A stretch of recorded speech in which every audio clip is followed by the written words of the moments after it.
কিশোরগঞ্জের অটোরিকশা চালক জজ মিয়ার ছেলে জেসান ফুটবলেই যেন তার সখ্যতা বেশি। ঘন্টার পর ঘন্টা কাটে ফুটবল নিয়ে। দেখে মনে হয় ফুটবল যেন কথা শুনছে এই ছোট্ট বালকটির। জিসান জানায় মোবাইলে মেসি রোনালদোর খেলা দেখেই শিখে নিয়েছে ফুটবলের নানা কলা কৌশল। ম্যারাডোনাকে দেখে আমি এইগুলো শিখছি। এইগুলো শিখতে শিখতে আমি কই যে হেরা পারিতে আমি পারবো না কেন। তখন আমি ইউটিউবে আমি দেখতে আমি প্রত্যেকদিন প্র্যাকটিস করছি। ম্যাক সবসময় জিদ্দা আইছি, ম্যাক আর তুফান নাই, সবসময় আমি প্র্যাকটিস করছি। এটা নিজের একটা ফুটবলও নাই যে প্র্যাকটিস করাম। তারপর আমারে একজন একটা ফুটবল দিছে, তারপর এই ফুটবল দ্বারা মানুষের ফুটবল দা আমি এইগুলো আস্তে আস্তে শিখছি।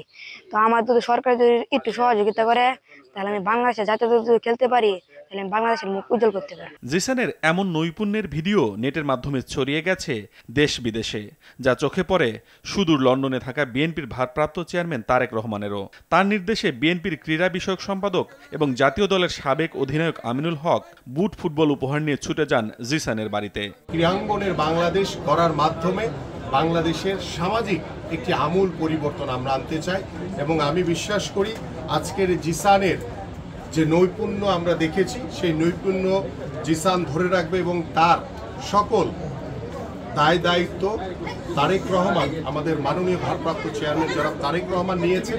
আমরা নতুন করে স্পোর্টস নামে একটি কর্মসূচি হাতে নিয়েছি। সেখানে বাংলাদেশের প্রত্যেকটি উপজেলা, জেলা, বিভাগীয় পর্যায় থেকে বাংলাদেশের বিভিন্ন স্পোর্টসের যারা প্রতিভাবান খেলোয়াড় রয়েছে তাদেরকে আমরা সংরক্ষণ করে আমরা তাদেরকে বিকেএসপিতে তাদের পড়াশোনা এবং তাদের যে খেলাধুলার সকল দায়িত্ব সরকার বহন করবে এবং আমরা বাংলাদেশ জাতীয়তাবাদী দল বিএনপি এই জিসান সহ সকলের পাশে রয়েছে আমাদের মাননীয় ভারপ্রাপ্ত চেয়ারম্যান জনাব তারেক রহমান।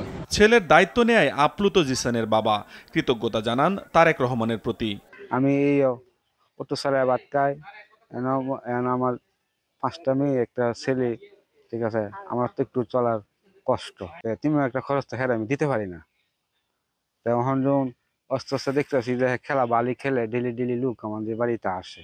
তারেকুর রহমান এই চোখের মেজে যখন এই খেলা দেখা কিছু বাঁচছে, তা হেলা এই কোনো লোকজন আমাদের বাড়িতে পাঠায় দিছে, ওনারা দেখতো, তাই আমি খুব খুশি হয়েছি। স্থানীয়দের বিশ্বাস এভাবে সহযোগিতা ও সঠিক পরিচর্যা পেলে জিসানদের মতো প্রতিভাদের পায়ের জাদুতেই একদিন কাঙ্ক্ষিত সাফল্য আসবে দেশের ফুটবলে।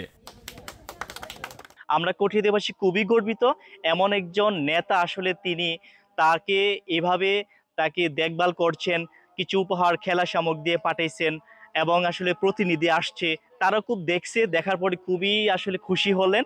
এবং এই বিষয়টা শুধু আমাদের কঠিয়াদিবাসীর জন্য না, এটা কিশোরগঞ্জ সহ সারা বাংলাদেশের জন্য একটি চমকপ্রদ। জিসান আমাদের বন্ধু, সে আমাদের থেকে অনেক ভালো খেলে। তার থেকে খেলা শেখার জন্য আমরা পিছে ঘুরি, আর সে যেখানে খেলতে যায় তার খেলা দেখতাম যাই আমরা। আতিকুল ইসলাম শাকিল, RTV।